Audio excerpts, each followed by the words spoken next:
Eu não tô acreditando nisso! Atom está chamando os Zeus! Pra tu!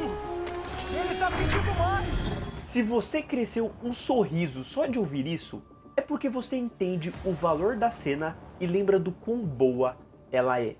E se você por algum acaso está vendo esse vídeo sem ter visto o filme, aviso que terá spoilers. Mas acima de tudo, aviso que esta é uma explicação sobre o que é esse filme chamado Real Steel, ou melhor, Gigantes de Aço. Ele estreou em 2011 e teve uma recepção média. O público curtiu, mas não falou muito sobre para que a bilheteria fosse além de quase 300 milhões, passando os 110 de orçamento. A crítica então gostou, mas não amou. A nota é de 7,1 no IMDb e a porcentagem fica de 60% no Rotten Tomatoes. Ainda assim, com o tempo essa obra foi sendo apreciada. Mesmo que ela não tivesse chamado tanta atenção em sua época, eu ainda lembro de ir no cinema ver com o meu pai. Foi um filme muito bacana que eu devo ter revisto mais uma ou duas vezes e há muito tempo eu não vejo em um streaming, o que é triste. De qualquer modo, a cada ano que passa eu tenho visto mais pessoas comentando o quanto este filme é sensacional, emocionante e o quanto merecia uma continuação. Bem mais do que muito filme por aí.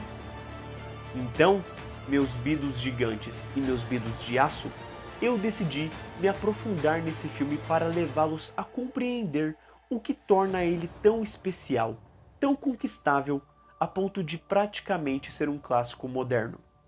Segue comigo! Charlie é apresentado como esse personagem que dorme num trailer, rodeado por bebidas alcoólicas e que está devendo dinheiro para as pessoas. Como se não bastasse, ele cobra $5 a uma garotinha para tirar foto de um robô dele que nem está no melhor estado, o que mostra que o cara tá numa situação precária. E aí, já somos apresentados aos fatores importantes da obra. Os robôs, seres cibernéticos criados pelos humanos para substituir a luta humana de boxe, aquela do mano a mano, e ao fato de que o nosso protagonista é um ex-lutador que aparentemente apanhou legal na última batalha que teve contra o cowboy que controla um campeonato de cidade pequena que ele vai participar. Ou seja, ele de certo modo já representa esse perdedor. Ele perdeu a luta para esse homem, vai participar de uma luta que o homem controla e vai perder de novo por se vangloriar achando que o combate já devia ter acabado, perdendo seu robô e tendo que fugir com o dinheiro que deve por ter apostado que ganharia. O que esclarece o cara babaca e não confiável que ele é. O que piora quando ele demonstra total demérito pelo filho ao não saber a idade. Fingir falar com um advogado sobre deixar o garoto que perdeu a mãe em um lar adotivo só para trocá-lo por uma grana alta. E aí, você pode falar que ele está protegendo o garoto da vida fracassada dele, que aquilo não é uma vida para o garoto. Mais um, ele não deu a chance do garoto poder escolher. E 2, ele não demonstrou nenhum interesse em conhecê-lo e tê-lo em sua vida. Sabe o famoso melhorar a própria vida para que o filho possa estar nela? Pois é. Nessa, conhecemos Bailey, antigo romance de Charlie que aparenta fazer parte da sua vida pelo lado das lutas robóticas e que vamos entender futuramente que os dois cresceram juntos. O pai dela era o treinador dele e meio que perder a luta, o seu mestre morrer e o relacionamento fracassado dos dois fizeram parte de tudo que levou à sua vida desastrosa, tornando ele este homem perdido, furioso e que usa o humor como uma ferramenta de achar que pode estar no controle quando sabe que não está, seja pedindo para tomar um banho com a ex-namorada, sendo que não são mais os mesmos, ou apostando dinheiro alto em lutas sem garantia de que vai vencer, já sabendo que vai fazer o que sempre faz quando perde: fugir. É só jogar ele fora. É isso que você faz, né? O que você não precisa jogar fora. E aí entra o seu filho Max, que de cara aparenta ser emburrado como pai, mas conforme a narrativa do filme se desenrole, vamos notar que há um lado racional, mais inteligente, que pensa antes de agir, o que contrapõe o pai. Isso é demonstrado de cara tanto no momento que o robô não obedece Charlie e o mesmo já sai xingando, sendo que ele não vai obedecer de cara vindo de outro país, e o garoto de cara busca olhar por essa perspectiva, como nas apostas de luta e em todo o resto se você pensar. O Charlie aposta uma luta com o maior robô do local e o Max diz que é melhor lutar com alguém pequeno. O Charlie discorda e perde a luta. Charlie diz que eles já podem parar uma luta pelo pouco dinheiro que ganharam, e Max acha que deve continuar para ganhar mais. Charlie discorda e Max ganha a luta. Charlie quer o dinheiro dos ricos e está disposto a sacrificar o robô que tem. Max já vê a clara perspectiva de que se os ricos querem o que eles têm, então eles têm algo de valor que não deve ser vendido. E por fim, Max vê um robô que salvou a sua vida e merece ser salvo. Charlie discorda por achar aquilo um lixo. Max então salva o robô este que vai salvar o seu pai e consequentemente o relacionamento dos dois. Mostrando já aí que se Max podia acreditar em um robô caído e maltratado, esquecido pelos campeonatos das máquinas, dando a ele uma segunda chance, ele poderia fazer o mesmo por um lutador caído e esquecido pelos campeonatos de luta livre, tornando a conexão de Charlie com Atom inevitável. Pois se Charlie repudiava e desmerecia o robô, usando seu sarcástico humor para mostrar isso, era porque lá no fundo ele se via naquele ser cibernético, ao ponto de que conforme se veja esperança no Atom para com as lutas, Charlie começa a ter um olhar menos perdido e mais esperançoso com tudo que o envolve, dando a ideia de seu filho trazer a dança antes dos combates, tornando o garoto participativo de sua vida e do que controla, como também ao se deixar fluir pela ideia de treinar o robô, levando ele a se conectar com o que fazia no passado, com o que era seu ganha-pão, para então se conectar com seu filho e não querer deixá-lo partir, pois foi o Max que o ajudou a se encontrar depois de tanto tempo perdido, esclarecendo como mesmo estando distantes por tanto tempo, havia fatores em comum para aproximá-los. E o primeiro encontro dos dois deixa claro isso.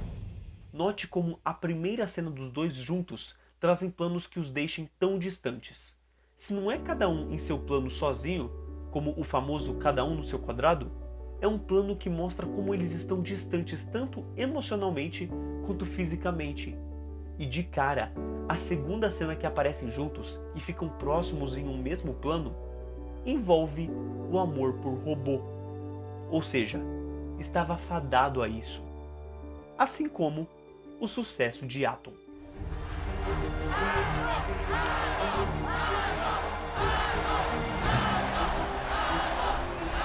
Atom é a cereja do bolo deste filme. Ele é utilizado para discutir sobre nós como humanidade e desenvolver a relação de pai e filho do filme, representando os dois. O Charlie, em corpo e combate, e o Max, em olhos e jeito de ser. Um ser conquistável. De primeira, soando como um robô qualquer, para aos poucos receber apetrechos que o tornem humano, seja entendendo o comando dito por Charlie, para depois não só repetir movimentos vistos, mas começar a praticá-los quando só, tendo um percurso familiar ao seu mestre. Conforme Charlie pareça menos robô ao longo do filme, Atom parece mais humano nesse decorrer. E não tem jeito, tudo aqui faz parte do clássico torcer pelo mais fraco, faz parte da história humana, torcer pelo mais magro, o pequeno, pela rebelião, pelos oprimidos. Exatamente o que o Atom representa como robô. Algo que ajuda muito nisso é o rosto do robô. Como o próprio Charlie diz no começo, Queria que fosse parecido com a gente. Quanto mais humano, melhor. É uma loucura como tudo mudou rápido. com o tempo, as pessoas buscaram mais carnificina e os androides se tornaram ainda mais robóticos. E o que auxilia a tanto o espectador quanto os personagens se identificarem e gostarem do Atom é pela sua face, é por ele ter 2 olhos e uma boca que em certa perspectiva lembra um sorriso, é por ele dançar como a gente e principalmente no final, por conseguir lutar como a gente também, porque no fim não tem nada como ser humano. Não escuta, sabe que tá falando com uma máquina, né? Neste filme, é possível notar que a maioria das cenas de luta entre os robôs não tem um grande foco na luta em si como um filme de Transformers ou de super-heróis faria. E sim, há um destaque para como o público vê a luta e como os humanos controlam a luta, como se preocupam, como se empolgam, porque é isso que leva a gente a compartilhar das mesmas emoções. Praticamente, é uma grande homenagem ao esporte, à torcida que o povo se permite comover. Mas também, praticamente joga como uma superação de super-herói, tanto em cena como música. A trilha engrandece e o espectador se arrepia. No final, tudo que faz o clímax do filme ser tão emocionante faz parte da construção formidável da obra. Desde termos um robô e um homem perdidos se encontrando em uma luta importante, onde independente do que acontecesse, já haviam vencido, até aquele momento crucial onde Bailey descreve como Charlie estava em sua luta mais importante, como alguém que muitos não davam valor, combatendo o segundo maior no mundo. E estava arrebentando na luta. Ele podia perder por conta da parte técnica do boxe, mas ele tinha ganhado o povo pela sua perseverança e pela vivacidade que transmitia em combate. Algo que a mulher descreve como bonito. Charlie estava flutuando no ringue naquela noite. Parecia um fantasma. Ele era tão bonito. Era muito bonito. E o que encontramos no final é exatamente isso. É o filho vendo o que a Bailey tinha visto. Uma coisa que ela estava podendo ver de novo. E o átomo estava representando tudo que aquele homem um dia representou. Uma sucata de lixo deixando o maior do mundo, Zeus, tremendo na base. Um pequeno arrebentando um gigante. Simplesmente um Davi e Golias isso aqui.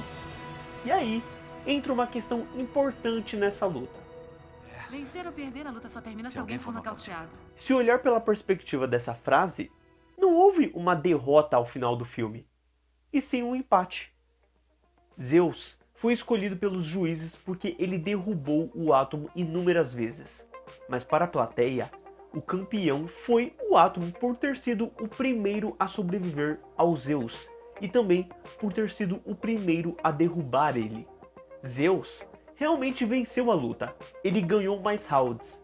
No boxe, quando não ocorre nocaute ou nocaute técnico, o desempate vem por pontos.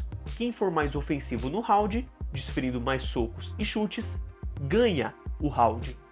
Zeus ganhou por isso, mas ele foi salvo pelo gongo, já que ele estava próximo de ser nocauteado se a luta durasse um pouquinho mais.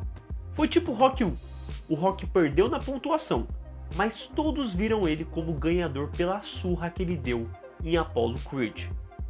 E assim, Gigantes de Aço mistura uns 3 tipos de filmes que o levam a dar tão certo.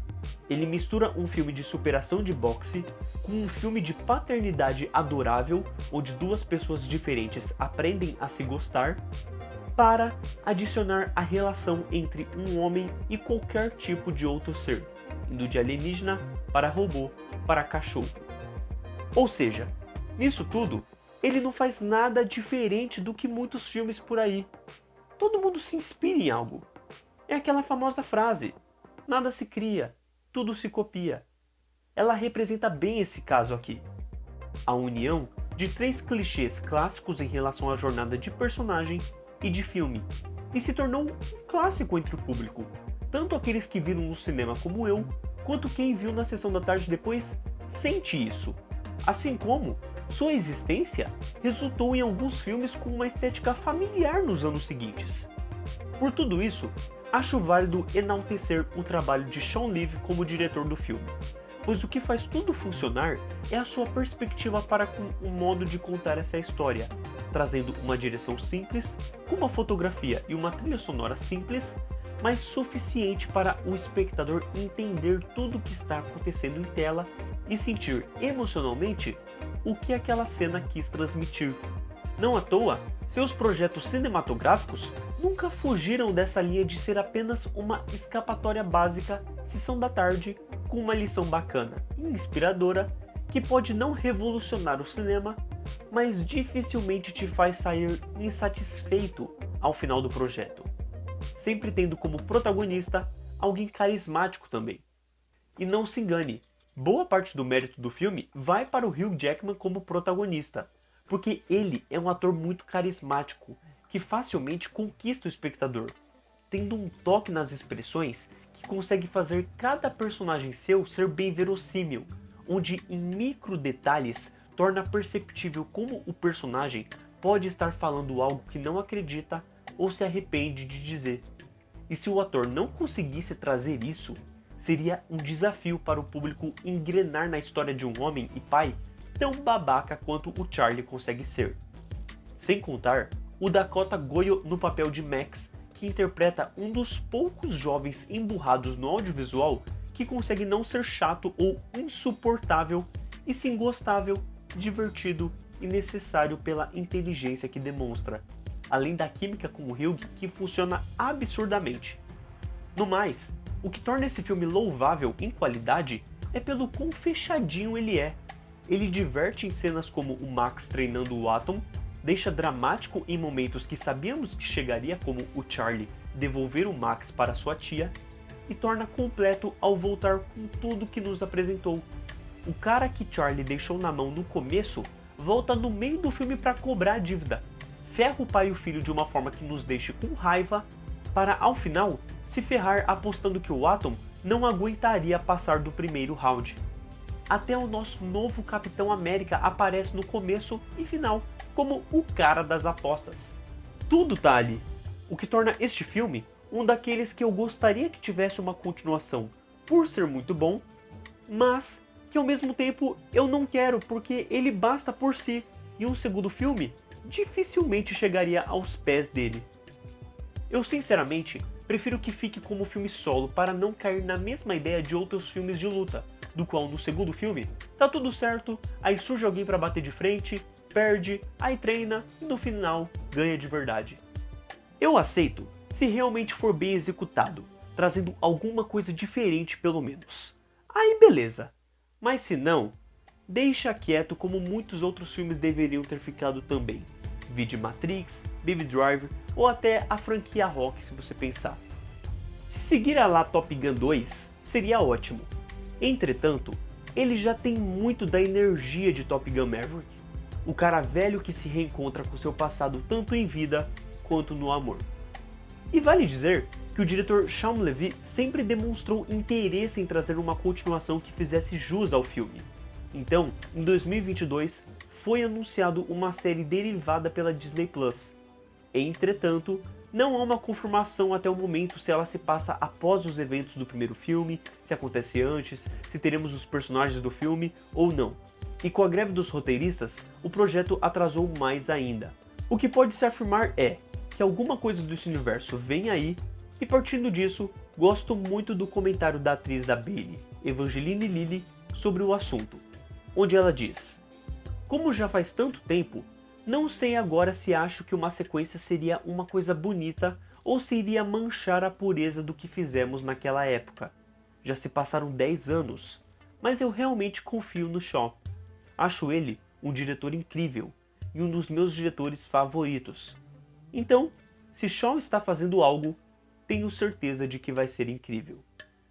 We have not come up with a screenplay that Hugh and I think is great enough. And I don't want to just do the same movie. We're still trying, but we're not there yet. Gigantes de Aço é sobre conexão. É sobre o que torna todos nós tão humanos e o porquê disso ser tão emocionante em múltiplos sentidos. Somos falhos, cometemos erros e estamos fadados a fracassar na maioria das vezes. Mas também podemos crescer, melhorar, persistir, aprender com o erro e encontrar uma conexão com aquele que parece não ter nada a agregar, que parece não ter nada a ver com a gente, quando tem muito a nos ensinar. Só que o único jeito de não fazermos tudo isso é escolhendo a solidão, o fácil ato de desistir e se fechar. Charlie era um cara solitário, praticamente depressivo. Quem poderia dizer que encontrar seu filho em uma lata velha levariam ele a encontrar esperança, felicidade e um lar, não é mesmo? Por mais que o título possa parecer conectado aos robôs, ele transmite um outro sentido muito forte em relação à força que existe em todos nós. Seja pensando no título brasileiro, onde se pode considerar o quão gigantes de aço nós podemos ser por apanhar tanto e mesmo assim se manter em pé, como no sentido literal do título original, que traduzido ficaria como aço genuíno. E o genuíno traz exatamente esse sentido do real, daquele conteúdo puro que não pode ser copiado, que representa nós, com todas as imperfeições e emoções, que pode sim buscar um combate mais sangrento e maluco de robôs, mas vai acabar se interessando e torcendo muito mais por aquele combate em que alguém machucado e imperfeito vence, o que deveria ser o mais perfeito de todos, pois dificilmente alcançaremos a perfeição. Então que a gente mostre como devemos ser valorizados, mesmo com todas as falhas. O gigante Atom acaba representando exatamente o que este filme é. Alguém que pode soar pequeno, nada demais no meio de tantos, mas pode levá-lo a valorizar certos detalhes que haviam se perdido no meio do caminho e apresentar tanto coração de uma forma tão sutil que dificilmente você vai se arrepender de tê-lo escolhido para passar o tempo junto.